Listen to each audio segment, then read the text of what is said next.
अरे कई रे महीना राजा गोठवा रे महीना टिया पठावे अरे कई रे महीना राजा कोठवा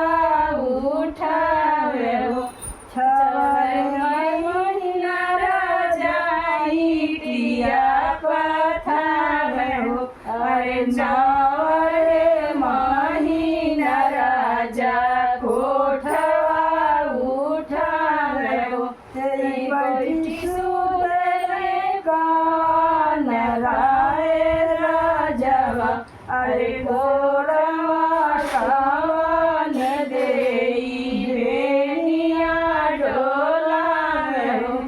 और डोले बेनिया बहुत पूछे बातिया अरे हमरे कावन बेटी काऊ दे बदनिया हाथी देवो घोड़ा देवो छोड़ा हो सिंगार हो अरे सजने दुनिया देवो दाल के सिंगार हो अरे तो